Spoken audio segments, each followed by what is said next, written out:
Welcome back to the Bigfoot Manifesto, the podcast where myth meets movements and cryptids crash capitalism. I'm Dave Pederson, filmmaker, journalist, and the guy who thinks Bigfoot would be more electable than half of Congress. Well, Bigfoot has been called many things: monster, myth, blurry forest hippie. But what if he's actually the ultimate democratic socialist, living collectively, leaving no one behind, and thriving without Wall Street? Well, today we're talking about the democratic socialists of America and how organizers like Jake are shaping the future of progressive politics. We're told America is the land of opportunity, but if that's true, why does the forest look more secure than the job market? Bigfoot doesn't need a credit score to survive. DSA says healthcare, housing, and education aren't luxuries, but they are rights. Joining me today is Jake. He is the communications chair of the Worcester DSA, and we have a lot to talk about, especially with the big victory in New York City. We'll touch on that. But welcome to the Bigfoot Manifesto, Jake. Thanks, Dave. Yeah, thanks for having me. Yeah, I'm glad you came on. I've been wanting to talk to the DSA. I've been a member for a bunch of years. I've been moving around, so I belong to your chapter, but, I had been living in other places, but I'm hoping to get more involved and maybe even come in and do some media stuff with DSA and, start getting the word out, because they know we're no longer in the shadows. But let's just jump into some questions here. One topic I want to start off is the myth of American exceptionalism. So why do you think the myth of American exceptionalism still has so much power? Yeah, that's a really good question to start on. America is unique in a lot of ways, right? And American capitalism is somewhat unique in a lot of ways. There's a good line somewhere, I forget who said it, that Americans are like the most propagandized two people on the planet. And I think that's really true.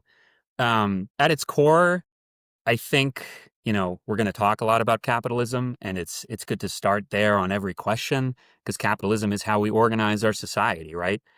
And in a big sense, I think there's a lot of readiness in people to recognize capitalism as a quote unquote broken system. But we would honestly argue that it's not broken. It's fixed. It does exactly what it's supposed to do in all the ways that it's supposed to do it. And, with that in mind, right, there are these just like untold, huge, unfathomable amounts of resources, people and time and energy and institutions and stuff that are really built to convince us that we could be the ones to fix it someday. And when I say fix it, right, could mean either thing. Could mean repair it and make some tweaks that help it work for us and working people in general, or fix it like we'll be one of the fixers and we'll be one of the millionaires someday, Yeah, so many institutions and so much institutional power is behind selling that to people. I have another component of this answer that I think is worth exploring is the fact that, if you are a capitalist, if you own factories and tools and resources that are needed to produce the things that people need to live, you really do have an enormous amount of power. And one of the things that you can do that capitalists are really, really good at doing is setting up incentive structures for such that workers have conflicting interests, setting up markets and whatnot such that American workers really are put in this position to compete with workers in other countries. It's a thing that workers feel. They're correct to feel it, but ultimately, that game has been rigged, before we even started asking the questions of like, well, do I compete with a worker overseas or something like that? It's really powerful stuff, you can really turn workers against each other in that way. Those myths and those real power structures and incentives are really, really powerful in America. Yeah, I agree. There's always that myth, and I forget the exact quote, but it was like Upton Sinclair around at the turn of the last century, said every American feels like they're like one lucky break from being a millionaire. Back then it was a millionaire, but now a million, yeah, a million doesn't get you far anymore. For sure. But so I think there's that, and the other component is the propaganda. You and I were talking off camera about this, but Kurt Anderson, who was in my last film, Americon, who wrote his brilliant book, Evil Geniuses, where he laid out the plan that, Republicans and conservatives have been making since the early 70s to drive this. Telling you, unions are bad, they're criminal, they steal. Yeah, there's all these myths that they've put, like, if you just work harder. My second episode was on, the myth of meritocracy, and it was all about that. So, there's all these myths like just work harder and you'll succeed, but they're not. I mean, and the proofs in the data and the numbers. I mean, their language is lies, but the data is numbers, and the numbers aren't, don't lie. And I know you, with your science and technical background, numbers will tell you the truth. And all you have to do is look, from the rise of labor unions and all the great things that unions have done for America, from having weekends, here you and I Yeah. on a Sunday, Yeah. chatting it up, weekends, holidays, everything, public education. So, there's all these myths that they've built up, and Americans have bought into it. They've really bought into it. They really think, like I can be, the next Elon Musk or Bill Gates or whatever. But the chances are they're, almost impossible. You're Yeah. better There's chance of getting structural hit by forces working an against you. asteroid. Yeah, exactly. Yeah. And the other thing that I always find funny, and I know you probably get this argument a lot because you're actively out there working and doing communications and so forth. You see these opponents of democratic socialism, and it's like, well, if you think this is so radical, wait till you hear about every literal developed country in the world. They're all practicing it. And so, if you want to touch on that, like Yeah. difference between Yeah. America and maybe other countries. You have touched upon, or a minute ago, you touched upon this core concept that I think is really important to like a socialist understanding of the world, right? It's like we believe that there are two main classes. There is the working class that, needs to sell its ability to work, its labor power in order to acquire, the necessities of its life. And there's a capitalist class that owns, I'm not going to use this jargon a lot, right? But the means of production, right? Like everybody's heard that before. The things that we use to produce that stuff that we need to survive and more, right? Factories, tools, land, all that stuff. They own that stuff, and by owning those things, they hold the right to the lion's share of the value that our labor creates, right? We take raw materials, we put in labor, and then it produces a bunch of value.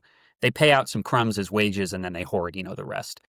Um, that dynamic, and the private property relations that underpin that, a capitalist has the right to own all this stuff. They claim private ownership of it.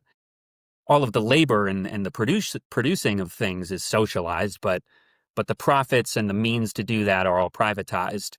That is like the driving force behind our entire society. And the thing that you touched upon earlier is that, naturally, right, it's like you have those two classes and they are in conflict with one another. That's what socialists believe at its core, right?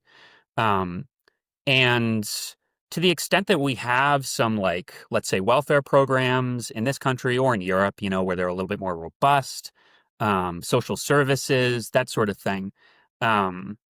You mentioned, right, like the struggle for the weekend, the struggle for the 8-hour workday. Those were struggles.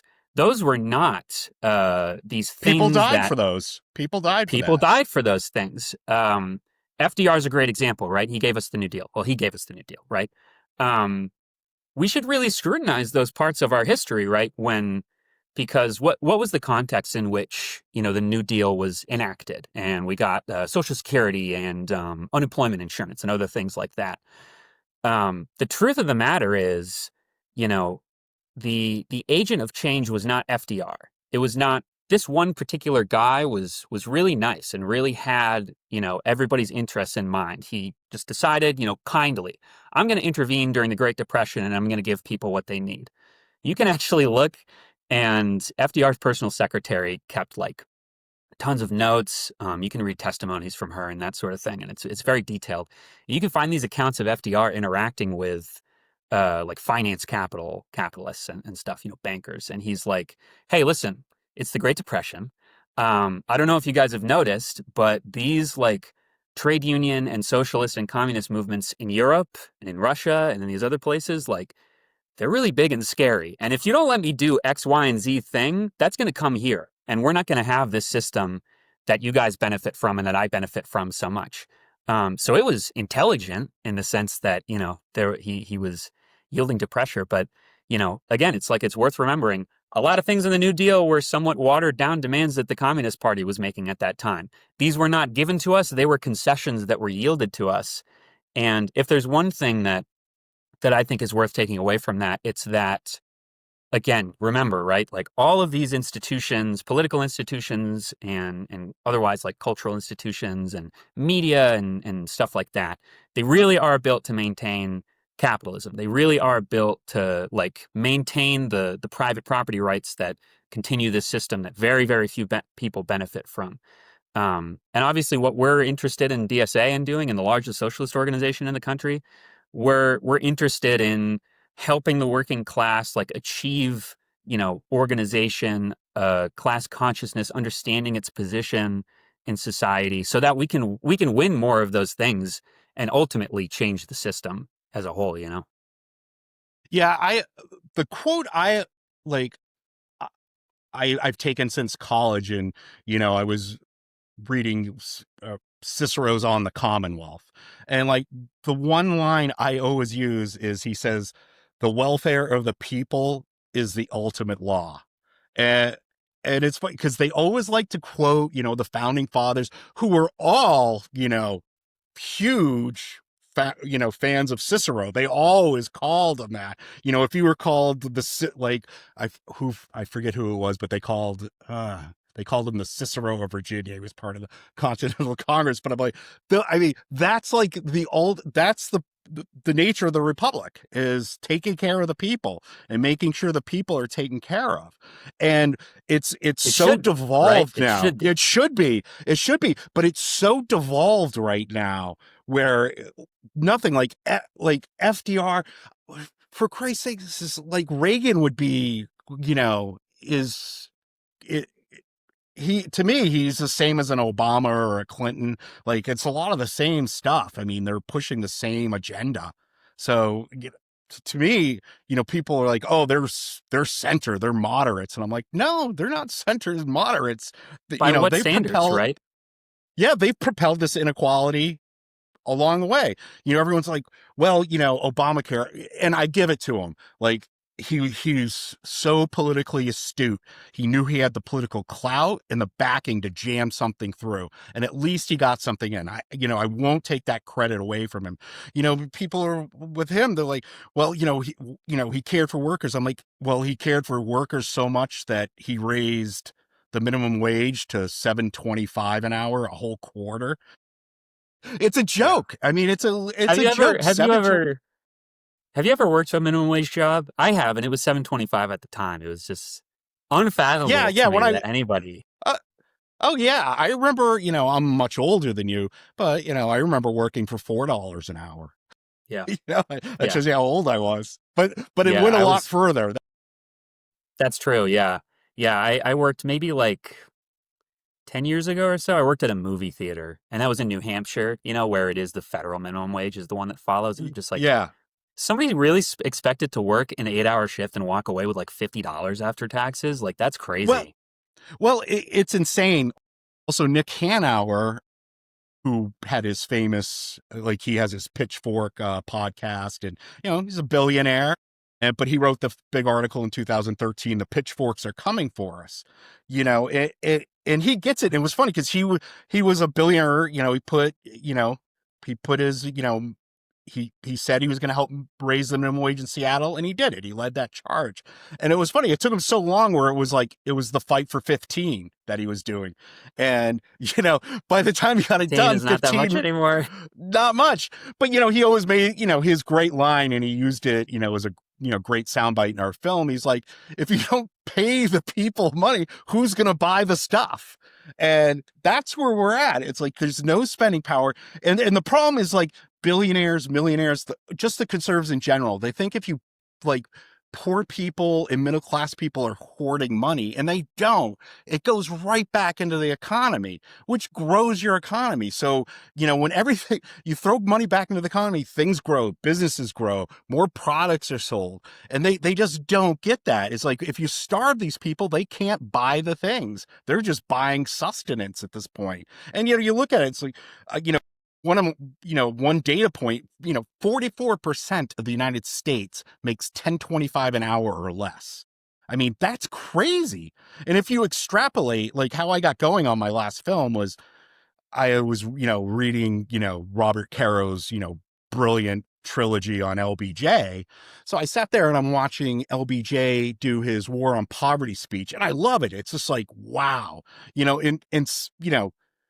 you take Vietnam out of the picture, LBJ's right up there with FDR, because when he took over in 65, when he did the War on Poverty speech 65, like poverty was like mid-20s, low 20s, and by the time Nixon started dismantling all his policies from his Great Society, he had halved poverty. I mean, it was really, I looked at the numbers. I'm like, wow, it really worked. When I dug the numbers, I'm like, his policies were great. And, You can just do that's those where we're at. things. You could just do those things, and it helps everyone. And so, like, how I did it, I'm a big guy with data and numbers. And so I started extrapolating the numbers, and I was like, well, all right, 1965, what was the minimum wage? So I looked, it was $1.25 an hour. So now think of that, 1965, here we are 60 years later, and it's only gone up $6.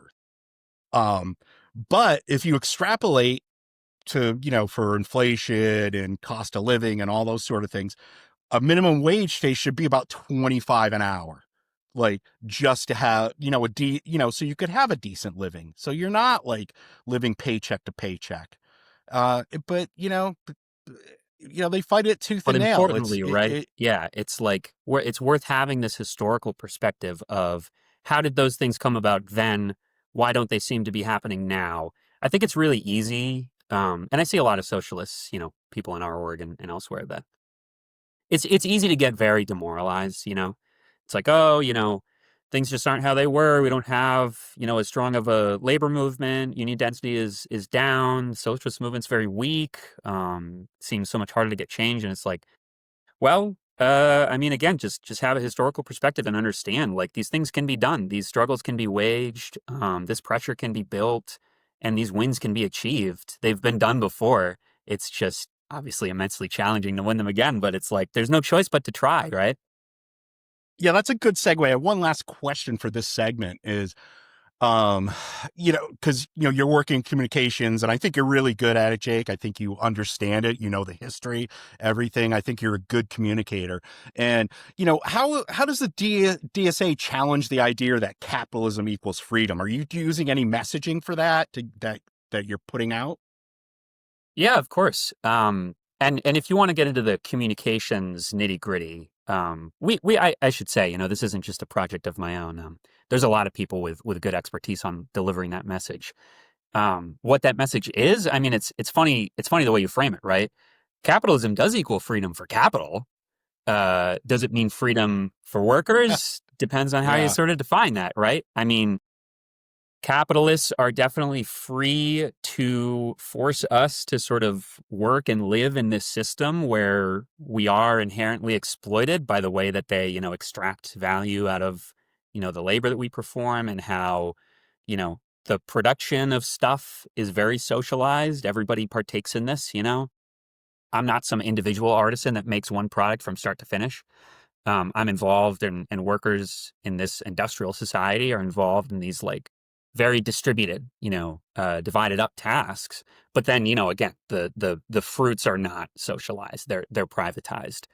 Um, the result of that really is, in our opinion as socialists, that we live under what we would call a dictatorship of the ruling class, right? There is an exploiting class and there is an exploited class. Obviously, certain segments of the working class experience those instances of exploitation in different ways or in more intensive ways. Again, dividing the working class on the basis of race, on the basis of gender, sexuality, national origin. those are really effective tools, and they involve pitting those workers' interests against one another. Um, so, I think challenging the idea that capitalism equals freedom. I mean, I remember a lot of conversations that I've had on my own where I'm like, capitalism is a global system. We are not allowed to go escape into the woods as much as we would like to, right? Um, Yeah, because that's where Bigfoot's lucky. of course, right? That's what I was getting You at. know, Um, he's just out there living in the woods, sharing food with raccoons, and right? he's Yeah. do better. He's doing better than the economy is right now. Yeah. There is no escape from that stuff. All of the institutions and power bases in our society are based on this premise that private ownership, market competition, and capitalism, the accumulation of capital and like huge wealth and all this stuff, private wealth, right? That's the system that it works under. I think that premise is the thing that you really need to like crack open for people in delivering, a socialist message and helping them understand that, like, again, you know, um, well, I'll say it this way. I think that the job of organized socialists in society really is to like bring people who are engaged in more narrow fights over, let's say, wages and hours, if they're in a union or otherwise, racial discrimination, police violence, state violence, around the world, all those things, right? Everyone does. A lot of people really do care about those things, whether it means just on the basis of not wanting, children in Gaza to be killed or something like that, or on the basis of them just pursuing like a dignified life. They just want a decent living for themselves. Our job as socialists, I think, is to bring those people who may or may not be engaged in more narrow fights around those particular items into the socialist movement and into class struggle against capitalism, and moreover, just into the understanding that capitalism is the source of those ills and the oppression that we see in our society and in other societies. How that has to happen is that we build a mass socialist workers' party as the political vehicle for that class struggle. We really think DSA is that organization. There's chapters all over the country. We do workplace organizing of unions or in existing unions. We do tenant organizing and, as renters, a lot of us, we make demands that try to expose, the nature of capitalism, and intervene on these other struggles that people are already participating in because they care about these things or because they aren't having their needs met, and trying to build this organized political strength to win those demands. That involves electoral work, which I'm sure we're going to talk some more about, and also many Yeah, other that's where. approaches. It Yeah, we're gonna involves, move on to that yeah, next. Yeah. educating So ourselves, educating our fellow workers on the nature of this fight and what to do in the long run, ultimately to win. That's challenging, but that's our communications challenge. Is like helping to illustrate people why capitalism has something to do with these social ills. right, yeah. So I want to move on to, talking about DSA, the rise of Mamdani, the new left, what this looks like. So let's talk about the movement itself. DSA is reshaping electoral politics from the ground up. You growing local power, building national influence. And yes, for critics, so democratic socialism sounds scarier than, an 8-foot socialist covered in fur, aka my friend Bigfoot. But, that's, you know, uh, it's interesting. So let's, talk about where the movement's going. We'll talk about Mamdani and what that meant and, how you're receiving it and the, DSA chapters outside of New York. So, what is the role DSA is playing in building a new political left in America? Yes. So everything I just said hopefully contributes to answer that question. The Yeah. things that Yeah. socialists do and how we're trying to like bring people into the socialist movement. Um, and there are so many existing arenas where class struggle plays out. And sometimes we perceive it as class struggle and sometimes we don't. But again, it is about that class struggle. It's about building class consciousness, building this independent political movement of the working class. Um, and so let's take electoral work because that's a great example, right? Yeah. How do you use That's what I really wanted you to electoral touch on. Yeah. endeavors? Yeah, yeah. How do you use those endeavors in such a way that builds class consciousness, delivers a socialist message, builds an organization? Because somewhat tangentially, right? Organization is the way that workers can actually like make decisions and take action together, right? And like wield the power that they truly have in society. That's a really good question. And it starts with who, in our opinion, is the agent of change. Who actually has the ability to like dramatically change society? And in the electoral sphere, the two that you might counterpose are: is the agent of change going to be a politician or an elected official, or is it going to be an organized working class that might be like backing up or supporting or advocating for or running campaigns for, candidates? We've talked about LBJ, we've talked about FDR, and we've talked about how, you know, historically, like they were responding to the working class's needs and demands and strength at that time. Um, so there's somebody like Mamdani, right? He gets into office, and Yeah. as an aside, I think the great thing about that campaign is that everybody in our organization can point to something. It's not always the same thing, but they can point to something and say, I like this or I like that. What I would say about that is, I think it's been really strong that Zorhan spent a lot of time in the organization and in leadership positions in the organization. He is somebody that is like homegrown in that sense. I think that's a lot different than a lot of other candidates, DSA or not DSA, that approach the equation sort of differently and say, well, I'm going to run for office. Like, will you help me out? And then, we have to ask ourselves, well, are you going to help us build the thing that we're building? And sometimes the answer is no, or what have you. Zorhan, I think, has proven over time that he has a higher commitment to DSA.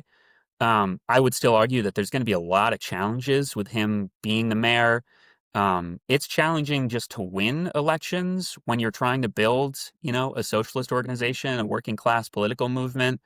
There are these institutional and structural pressures that will try to force you to make like really big concessions on a lot of your principles. I think Zorhan has made some of those concessions. I think that's fair to say. But again, one of the core strengths of that campaign is that everybody in DSA can point to something and say, I think this was good. I think that was good. Well, Yeah. And so again, electoral to bring it all back, right? Yeah, go ahead.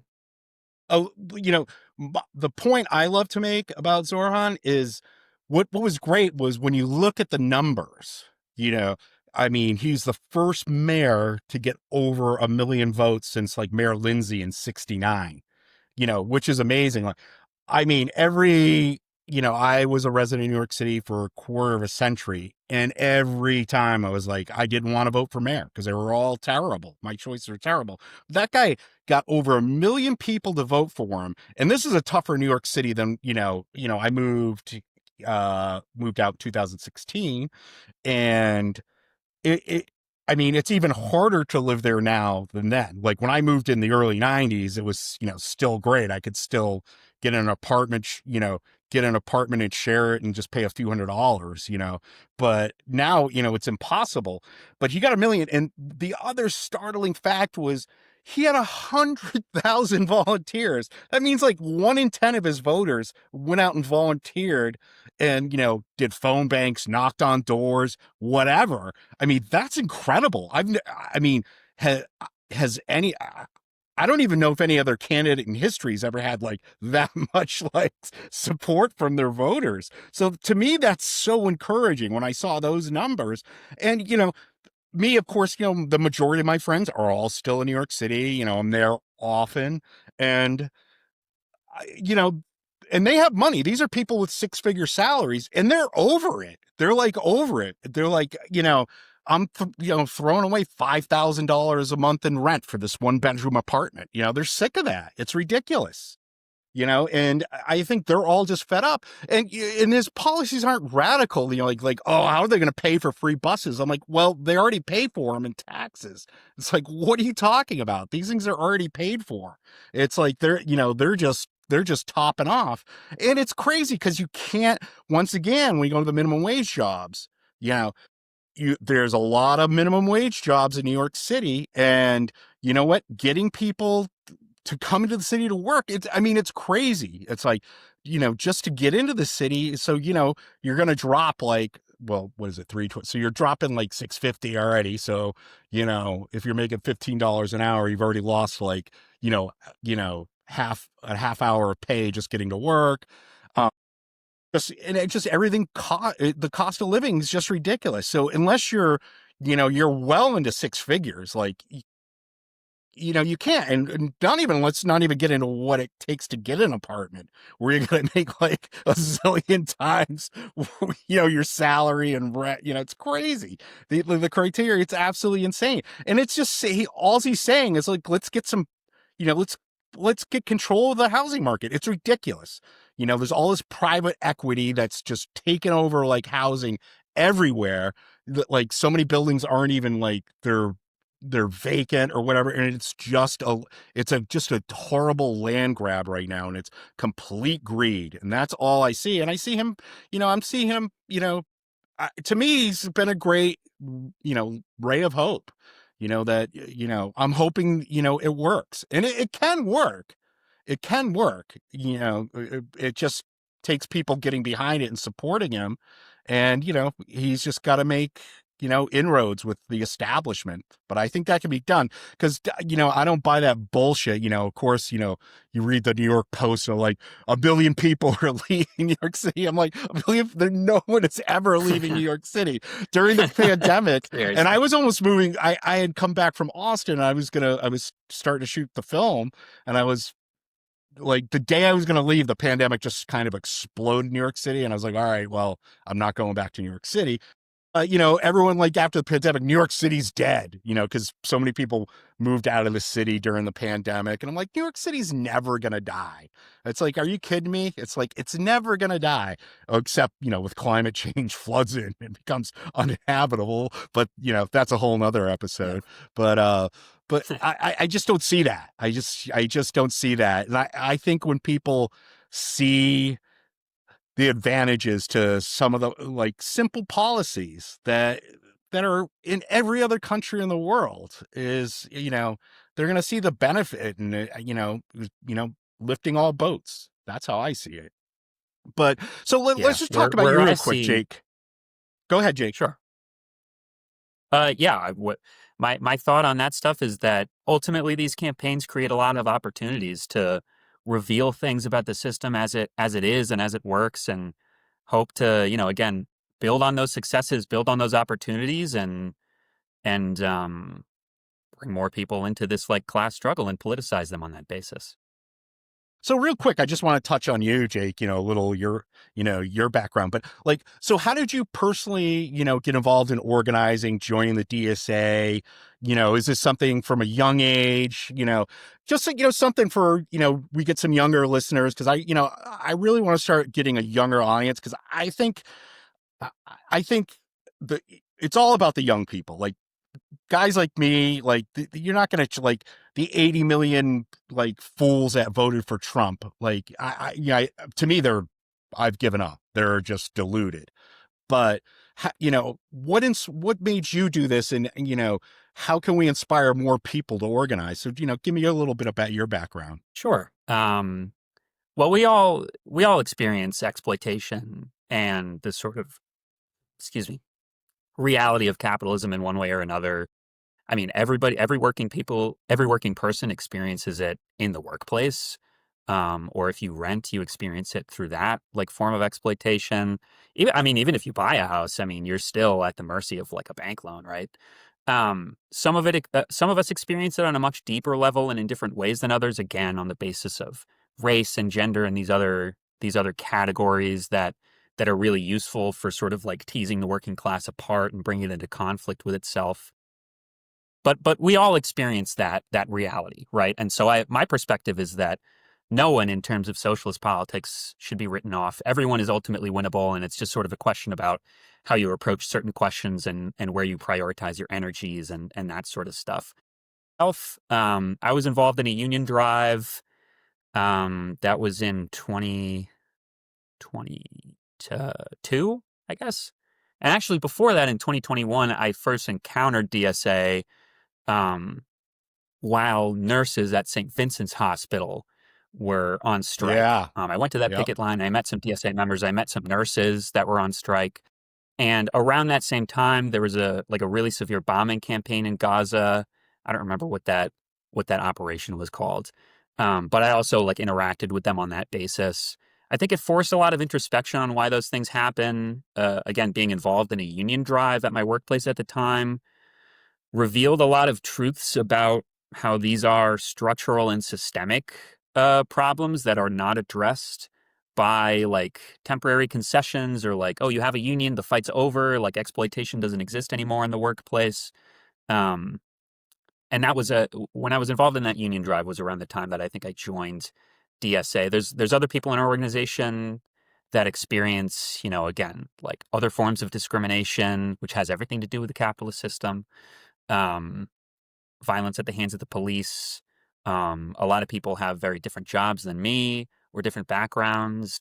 All of those instances, though, of exploitation or brutalization, or the witnessing of and the sort of disdain for those forms of repression, those represent openings for political development that socialists ultimately want to meet people in, and interact with them on the basis of, right? It's like, why am I at the bargaining table for my union, and it feels like nothing that I actually say from the union's perspective really matters? Why does the boss not care or seem to not care when I say, like, some of my coworkers are living out of their cars? What do you expect them to do if, this or that, this wage increase that you're proposing doesn't meet inflation, and the answer is this really is not about any individual workplace, any individual manager, any individual, let's say, cop, or I don't know, million different things, right? It's like these issues are structural. This person that sits across from me at the table, it really just is their job to oppose me in this instance. If they were not willing to oppose me in this instance, they wouldn't have that job. It's a function of the job. It's not a function of this person. I'm happy to say that I met some socialists when I started recognizing these sort of instances of capitalism, like very much working as intended. And I think that's a similar story for a lot of people. My politics certainly really did not start to develop until I met other people in real life that were also going through these political transformations, and exploring and understanding how to like take action about that stuff with them. Yeah, I mean, I'm much older, but I wasn't always an outlier. Like, especially looking at like college, because people like, oh, I've never been registered with a party. I've always been registered independent. And I remember my senior year of college in 1992, and they were like trying to push me to, like, oh, get behind Bill Clinton. But I actually went out and I campaigned for Jerry Brown because he had the only policies that I could agree with. I said, it's the only guy I can vote for president. I mean, I've only had two people that's run for president that I felt good about was Jerry Brown in 92 and Bernie in 2016 and 2020. I was like the only two that I felt ever like good about casting a vote. And, I was always an outlier. So I like seeing this because I've never been a guy who's scared of being alone or marching to my own beat. I've always been that guy.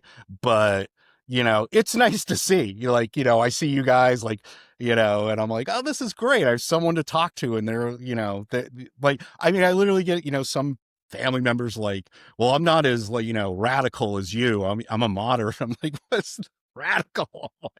I still do, I just don't get it. It's like radical. It's like, like it's like monstrous that I don't want billionaires, creating public policy and things like that, fair wages, and healthcare for everyone. It's, like these are like insane, like propositions. Like, well, what do you have a problem like giving 4% of your salary to have health care, like a good healthcare system? It's like you guys are, and they're going to be so screwed right now. They have no idea what's coming down the pike. They're starting to get them. They're starting to see it with the shutdown, and what the Democrats cave to is like there's a bad reckoning coming. People don't realize this. We're just starting out. Like this is going to get hyper bad soon. Yeah, But I yeah, mean, so and for so many yeah, people around the world, it already is incredibly nightmarish. I mean, of course.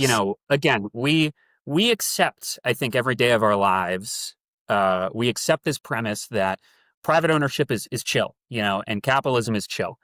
The reality is, I mean, what do you have, right? It's like you have the United States as like a state power being a vehicle for like hyper exploitation of the entirety of the global South.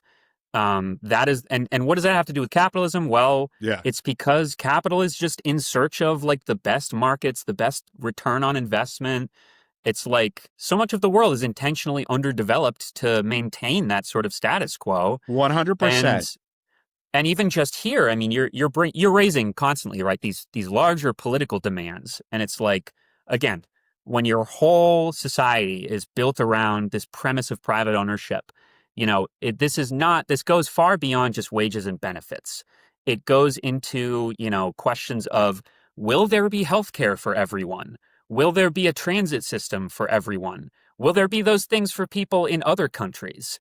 And the system is not meant to produce those results. A hospital's purpose is not to give people health care. A hospital's purpose is to generate revenue for investors. A school's purpose is not necessarily it's not primarily to educate children. It's to either make money if it's a private school, but even a public school, on the one hand, our public school system is something of a concession to the working class that they worked for and won. And at the same time, it's like, well, again, child labor laws are a concession as well. And if children can't work yet, then they need a place to go and be warehoused while their parents are working. So the purpose of the school is not to educate Yeah. children, it's to produce workers and to warehouse the kids while their parents are working, And what are their parents working for? Their parents are working to make money for capitalists. That's great. That's a good one, Jake. That's a really good one. I'm glad you touched on that. Well, we got a few more Once you minutes. start seeing these things, it's like you see them everywhere. Yeah, that's really good. I like the way you frame that. That's excellent. But we got a few more minutes, so there's a couple more things I want to talk about. But talking about the future of where American politics are going, going heading towards. But Bigfoot knows what it's like not to be believed. So do us socialists. I've been in this struggle a long time and been ignored for a long time.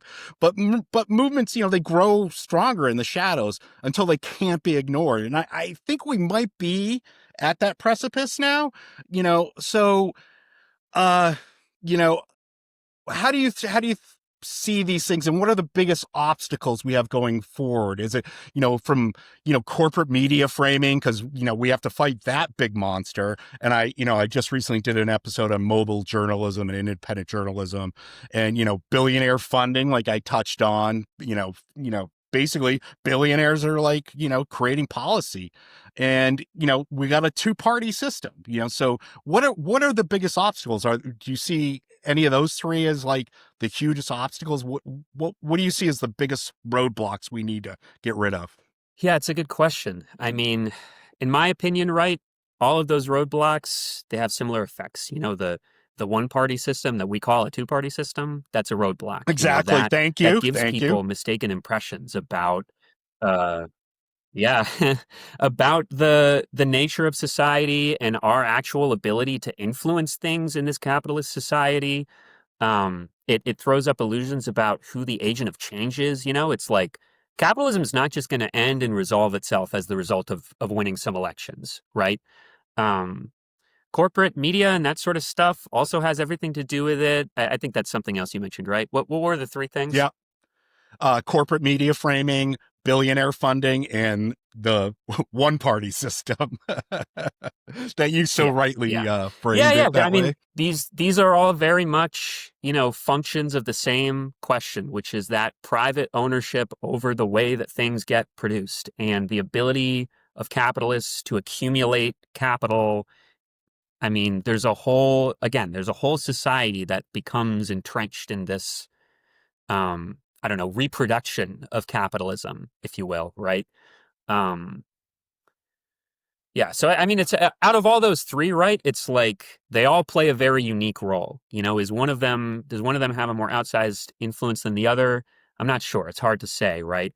But the point is really getting at the system. It's no one singular item or tactic or method that the capitalist class uses to like sustain the status quo.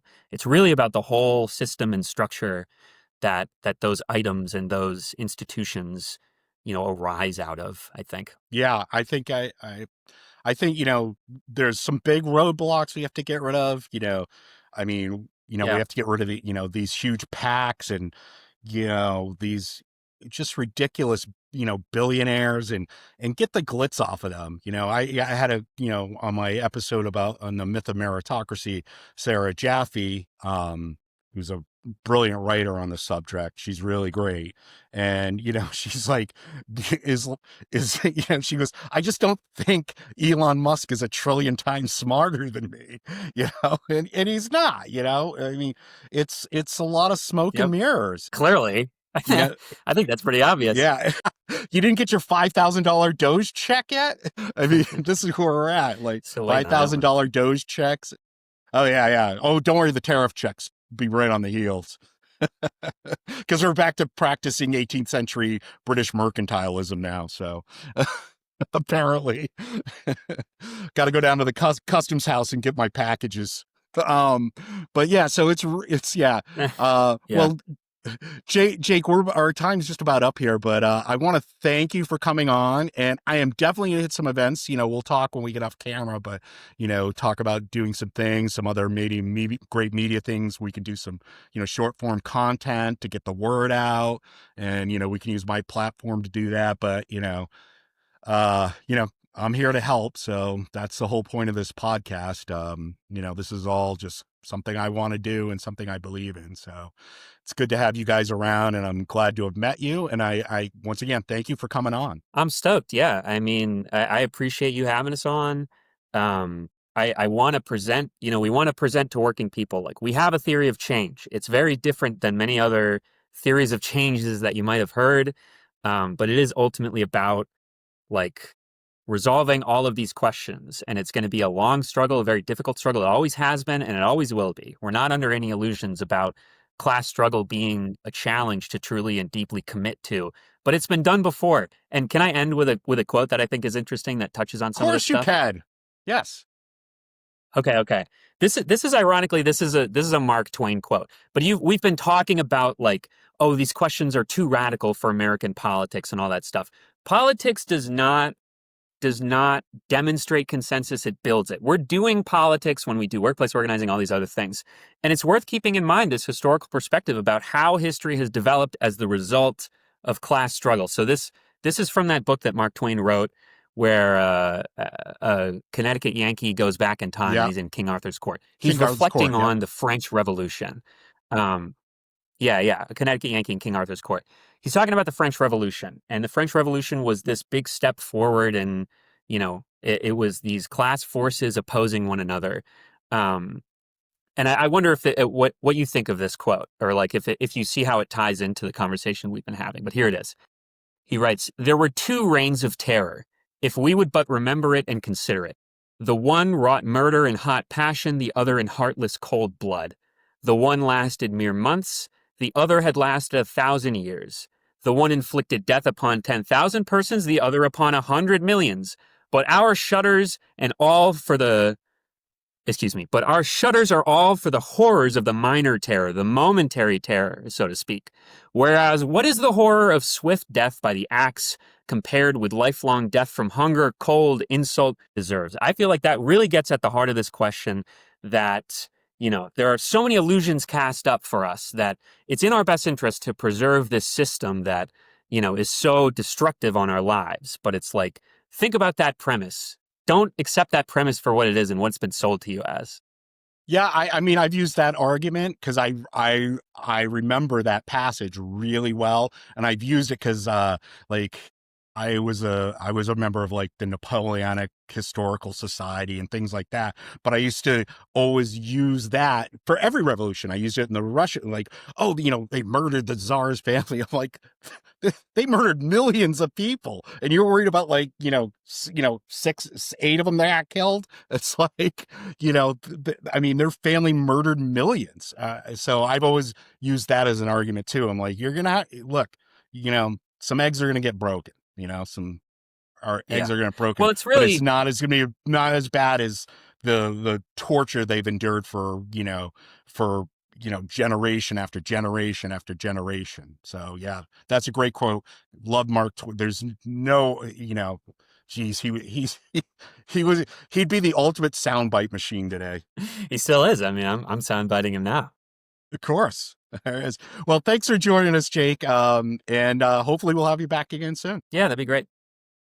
Okay, Jake, take care. You too. Well, here's the takeaway. The future of American politics may look less like a Wall Street boardroom and more like a forest clearing. Collective, messy, but sustainable. Bigfoot might not be canvassing your neighborhood, but DSA organizers are. And maybe that's what scares billionaires most. Not monsters in the woods, but movements in the streets. Thank you, and we'll see you next week.